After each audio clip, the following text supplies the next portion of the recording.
नमस्ते प्रिय छात्रों, इस वीडियो में अध्ययन करेंगे कक्षा 12वीं हिंदी युवक भारती की तीसरी कविता जिसका नाम है सच हम नहीं सच तुम नहीं। यानी कि इस संसार में ना हम सच है ना आप सच है। तो इस कविता के कवि है डॉक्टर जगदीश गुप्त। विद्यार्थी मित्रों, अब कवि का परिचय देखते हैं। डॉक्टर जगदीश गुप्त जी का जन्म 1924 को उत्तर प्रदेश के शाहबाद में हुआ। प्रयोगवाद के पश्चात जिस नई कविता का प्रारंभ हो गया, प्रारंभ यानी शुरुआत, प्रयोगवाद यानी विद्यार्थी मित्रों उसका अर्थ ध्यान से सुनिए। भाषा, विषय, छंद आदि संबंधी पुरानी मान्यताओं को छोड़ नए नियमों को उपयोग में लाने का सिद्धांत यानी प्रयोगवाद। और प्रयोगवाद का हिंदी साहित्य में कालावधि था 1943 से 1950 और 1950 के बाद में नई कविता का प्रारंभ यानी शुरुआत हो गई। प्रयोगवाद के पश्चात जिस नई कविता का प्रारंभ हो गया यानी नई कविता की जो शुरुआत हो गई वह 1950 से हो गई। उसके प्रवर्तक में आपका नाम प्रमुख रूप से लिया जाता है। नई कविता का जो प्रारंभ शुरुआत की है वह डॉक्टर जगदीश गुप्त ने की है। नया कथ्य, कथ्य यानी कहने योग्य, नया भाव, भाव यानी विचार, भाव पक्ष और नए कलेवर, कलेवर यानी शरीर देह की कलात्मक अभिव्यक्ति आपके साहित्य की विशेषता रही है। अनेक धार्मिक व पौराणिक प्रसंग और चरित्र को नए संदर्भ, संदर्भ यानी विषय देने का महत्वपूर्ण साहित्यिक कार्य आपने किया है। नई कविता की परंपरा को आगे बढ़ाने के लिए आपने इसी नाम की पत्रिका का प्रकाशन प्रारंभ किया। यानी विद्यार्थी मित्रों, नई कविता का शुरुआत करने के लिए नई कविता नामक एक पत्रिका जो 1954 में उनका प्रकाशन शुरुआत किया। आपका निधन यानी आपकी मृत्यु 2001 में हुई। अब डॉक्टर जगदीश गुप्त की प्रमुख रचनाएं कौन कौन सी है वह देखते हैं। नाव के पांव, शब्ददंश, हिमविद्य, गोपा गौतम काव्य संग्रह, शंभु खंडकाव्य, भारतीय कला के पचिन्ह, नई कविता, स्वरूप और समस्याएं, केशवदास आलोचना, नई कविता पत्रक आदि आपकी प्रमुख रचनाएं। अब विद्यार्थी मित्रों, सच हम नहीं सच तुम नहीं, इस कविता की विधा है प्रयोगवाद। अब प्रयोगवाद किसे कहते हैं यह देखते हैं। प्रयोगवाद के बाद हिंदी कविता जो नवीन धारा विकसित हुई वह नई कविता है। नए भावबोध की अभिव्यक्ति के साथ नए मूल्य और नए शिल्प विधान का अन्वेषण नई कविता की विशेषता है। नई कविता का प्रारंभ डॉक्टर जगदीश गुप्त, रामस्वरूप चतुर्वेदी और विजयदेव शाही के संपादन में प्रकाशित नई कविता पत्रिका से माना जाता है। अब देखते हैं सच हम नहीं सच तुम नहीं।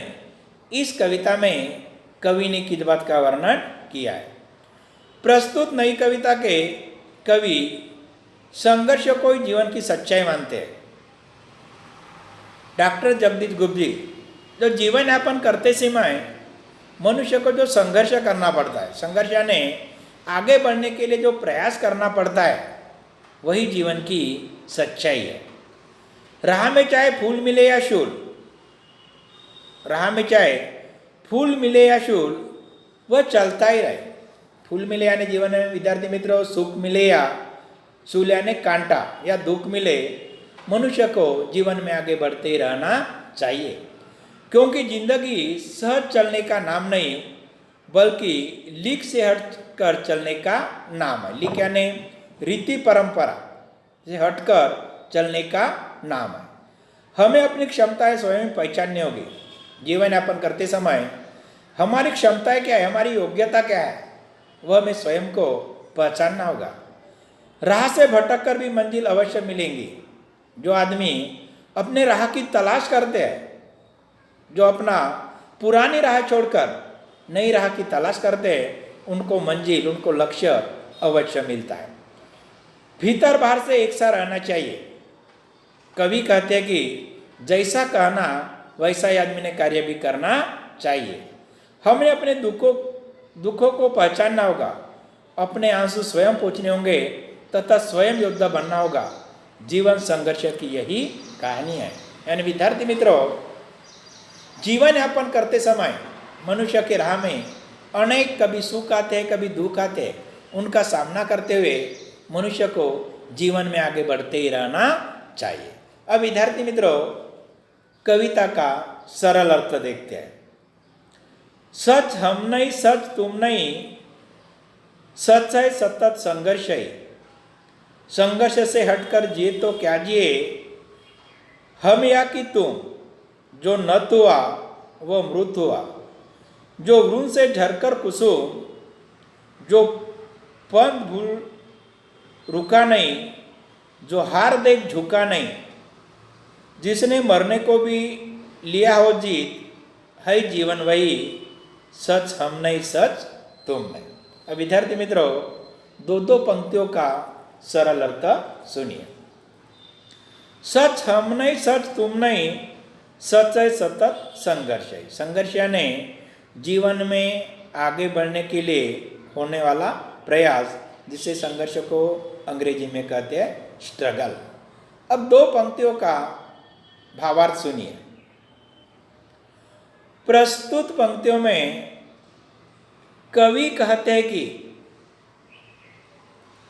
इस संसार में ना हम सच है ना आप सच हो।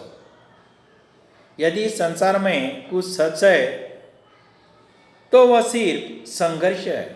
यानी जीवन में हमेशा आगे बढ़ने के लिए किया जाने वाला प्रयास ही सच है। अब अगली पंक्तियों का सरल अर्थ सुनिए। संघर्ष से हटकर जिए तो क्या जिए, हम या कि तुम। जो नत हुआ वह मृत हुआ, जो वृण से झरकर कुसुम। अब कठिन शब्द के अर्थ लिखिए। हटकर यानी डरकर, मृत यानी मरना, वृण यानी डंठल, झरना यानी गिरना और कुसुम यानी फूल। ये हो गए विद्यार्थी मित्रों कठिन शब्द। अब दो पंक्तियों का सरल अर्थ सुनिए।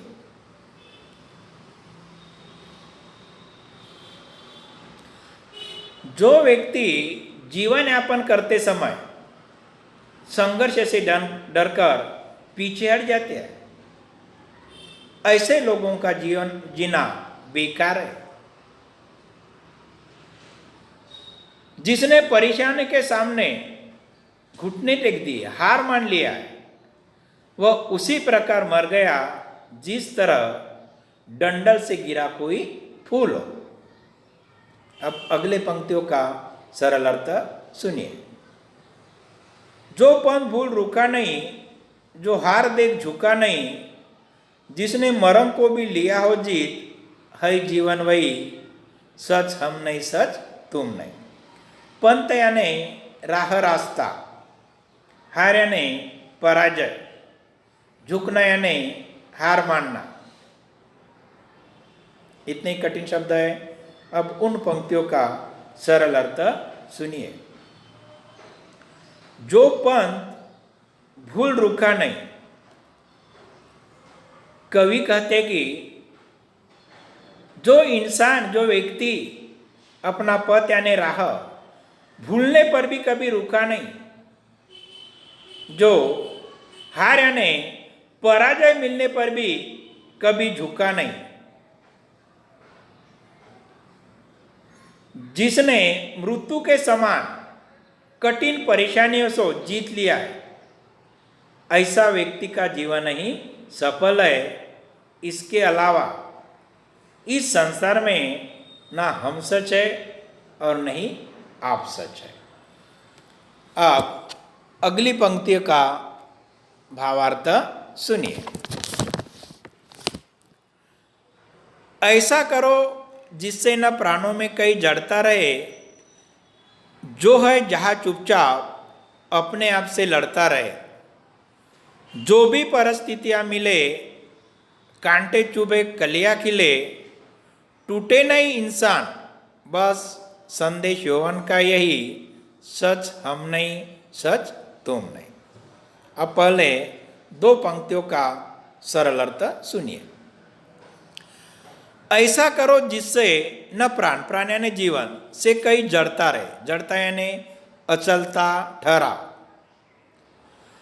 जो है जा चुपचाप अपने अपने स्वयं से लड़ना यानी संघर्ष करना।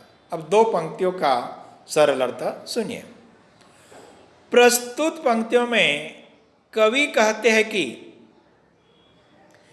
इंसान को अपने जीवन में कुछ ना कुछ करते ही रहना चाहिए, इससे जीवन में जड़ता यानी ठहराव नहीं रहता। जो व्यक्ति चाहे उसे वही चुपचाप स्वयं से संघर्ष करते रहना चाहिए। जो विद्यार्थी मित्रों, दो पंक्तियों का सरल अर्थ। अब अगली पंक्तियों का सरल अर्थ सुनिए। जो भी परिस्थितियां मिले, कांटे चुभना यानी दुख मिलना, कलियां खिलना यानी सुख मिलना, टूटे नहीं इंसान, बस संदेश यौवन यानी युवावस्था, सच हम नहीं सच तुम नहीं। अब उन पंक्तियों का सरल अर्थ सुनिए। इन पंक्तियों में इंसान की युवावस्था, यौवन यानी युवावस्था, यही संदेश देते हैं कि परिस्थितियां चाहे जैसी भी हो, जीवन में कांटे मिले यानी दुख मिले, कलियां खिले यानी सुख मिले, इंसान को कभी भी हार नहीं मानना चाहिए। यही यौवन अपने को संदेश देता है। अंत में कवि कहते हैं कि इस संसार में ना हम सच है और ना आप सच है। धन्यवाद विद्यार्थी मित्रों। अगले वीडियो में शेष कविता का अध्ययन करेंगे।